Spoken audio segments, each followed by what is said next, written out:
Salut à tous et bienvenue dans 2 mots sur les dispositifs médicaux, saison 2. Je suis Nicolas Martelly, pharmacien hospitalier et enseignant-chercheur, spécialiste du dispositif médical.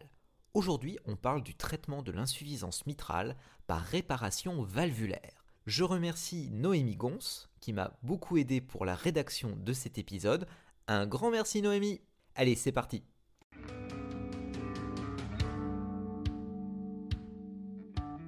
Deux mots sur les dispositifs médicaux, le podcast qui, en moins de 2, vous en dit plus sur les dispositifs médicaux.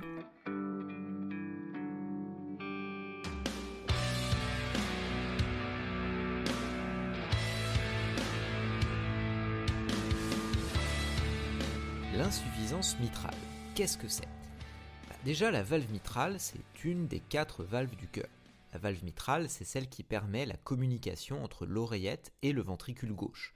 Son rôle est d'éviter que le sang reparte en arrière, c'est-à-dire dans le sens ventricule-oreillette, quand le ventricule gauche se contracte. Oui, mais voilà, pour cela, il faut que la valve mitrale se ferme correctement. Or, chez certaines personnes, la valve ne se ferme plus comme il faut, un peu comme une porte qui resterait entrebâillée. Eh bien oui, le sang a tendance à refluer, et à ce moment-là, refluer du ventricule vers l'oreillette.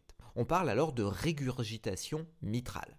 Cette régurgitation, quand elle est limitée, peut être totalement asymptomatique. Mais lorsqu'elle est plus sévère, le patient peut avoir des palpitations, être essoufflé, fatigué et avoir des œdèmes au niveau des jambes. Les causes de cette insuffisance mitrale sont variables. Cela peut être dû à une séquelle sur la valve suite à une infection bactérienne streptococcique durant l'enfance ou encore une endocardite.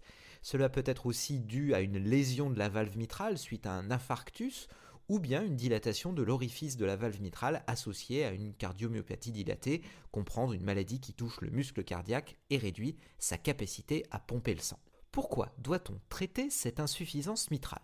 Tout d'abord, la régurgitation valvulaire mitrale augmente la quantité de sang et donc la pression dans l'oreillette gauche, oui parce que ça reflue du ventricule vers l'oreillette, souvenez-vous, et cette élévation de la pression artérielle va avoir tendance à élargir l'oreillette, qui bat plus rapidement et de façon irrégulière, engendrant un trouble du rythme cardiaque appelé fibrillation auriculaire. Cette fibrillation auriculaire n'est pas anodine car elle peut conduire à la formation d'un caillot qui peut se décrocher et entraîner un accident vasculaire cérébral, le fameux AVC. À terme, une régurgitation sévère peut aussi entraîner une insuffisance cardiaque qui peut aller jusqu'à la mort du patient par défaillance cardiaque. Bref, une insuffisance mitrale, ce n'est pas à prendre à la légère.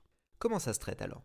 Si la régurgitation mitrale est légère, elle ne nécessite pas toujours un traitement spécifique. Cependant, il va bien falloir la suivre pour être sûr qu'elle ne dégénère pas. S'il y a des signes en revanche d'insuffisance cardiaque, certains médicaments comme la spironolactone ou le carvedilol peuvent être prescrits, et notamment pour les personnes qui ne peuvent pas faire l'objet d'une chirurgie. Une chirurgie doit être réalisée avant que le muscle cardiaque ne soit trop affaibli, et pour cela on peut avoir recours à 2 sortes d'interventions. Soit on effectue un remplacement valvulaire, cela veut dire, comme son nom l'indique, qu'on va remplacer la valve malade par une toute neuve, une valve prothétique, ou alors la réparation valvulaire qui consiste à rafistoler la valve altérée. On va s'intéresser à cette technique, cette seconde technique de rafistolage, de réparation, qui présente certains avantages, vous allez le voir. Alors, traditionnellement, je dirais, pour pouvoir accéder au cœur et à cette valve en particulier, on a toujours recours d'ailleurs à la chirurgie dite à cœur ouvert.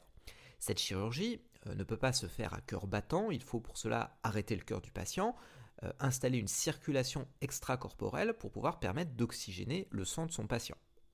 C'est très lourd, tous les patients ne sont pas en état de supporter ce type d'opération et les suites opératoires donc peuvent être très compliquées. Néanmoins, cette chirurgie à cœur ouvert reste de loin la plus efficace à ce jour dans le traitement de cette régurgitation mitrale. Depuis quelques années, s'est développé un nouvel abord par voie percutanée, c'est-à-dire qu'on n'a plus besoin d'ouvrir le thorax et d'arrêter le cœur, mais que simplement en passant par les veines du patient et en traversant la zone qui sépare les 2 oreillettes, on peut accéder à la valve mitrale et la réparer. C'est donc une technique qui nécessite un cathéter de pose et un système qui permet de passer le septum interauriculaire, c'est-à-dire entre les 2 oreillettes, et de pouvoir accéder ainsi à la valve mitrale. Cette technique de la réparation par voie percutanée implique ensuite la pose d'un clip, un clip mitral pour réparer la valve. Alors qu'est-ce que c'est qu'un clip mitral ? C'est une sorte de grosse agrafe composée d'un alliage de nickel et de titane et d'une sorte de toile qui le recouvre en polyester. On va venir donc le positionner donc au niveau de la valve mitrale pour la pincer. En pinçant la valve, on va rapprocher les feuillets qui la constituent et cela va améliorer l'étanchéité. Alors pour vous figurer cela, imaginez, prenons une chemise où il y aurait juste un bouton qui ne serait pas boutonné correctement. Qu'est-ce qui se passe ? Ça baille, d'accord ? Si je tire de part et d'autre des pans de la chemise, ça va réaligner les bords de la chemise et ça ne baille plus. C'est un peu la même chose avec la valve mitrale. Si je la pince, je rapproche les feuillets qui constituent la valve, et elle ne fuit plus. C'est malin, non ? Le geste de réparation mitrale percutanée est réalisé sous anesthésie générale dans une salle qu'on appelle une salle hybride, c'est-à-dire qui associe à la fois le matériel de cardiologie interventionnelle, qui va permettre de suivre la progression du matériel par imagerie angiographique, et un équipement de bloc opératoire de chirurgie cardiaque. Donc mettre en place un clip mitral, cela implique la collaboration d'une équipe pluridisciplinaire, avec un anesthésiste, un cardiologue interventionnel, un chirurgien cardiaque, si ça tourne mal, et un échographiste qui guide le cardiologue et le chirurgien. Donc la durée moyenne de l'intervention est comprise entre 1 à 3 heures, et la durée du séjour à l'hôpital, à la suite de l'intervention, varie entre 1 à 7 jours en fonction de l'état de santé du patient. Puisque cette technique est considérée comme un peu moins efficace que la chirurgie à cœur ouvert, elle est recommandée uniquement chez les patients qui présentent une régurgitation mitrale sévère, trop fragile pour recevoir la chirurgie invasive à cœur ouvert. En France, la population éligible à ce type d'intervention percutanée a été estimée à entre 2600 et 4100 patients par an. L'avantage de cette réparation, c'est qu'elle est moins invasive que l'opération à cœur ouvert, comme on le disait précédemment, mais qu'elle peut aussi permettre de réduire la période de convalescence. Cette technique est donc une solution alternative raisonnable aux traitements, notamment les traitements médicamenteux, pour les patients qui ne sont pas candidats à une opération à cœur ouvert. A noter aussi que les patients qui ont déjà subi une intervention à cœur ouvert peuvent aussi être candidats à cette intervention à l'aide d'un clip de réparation mitrale en raison des risques qu'il peut y avoir à faire une nouvelle opération. D'un autre côté, on peut dire que ce type d'intervention, donc cette réparation par voie percutanée, est encore à l'étude et que son efficacité à long terme reste en cours d'évaluation.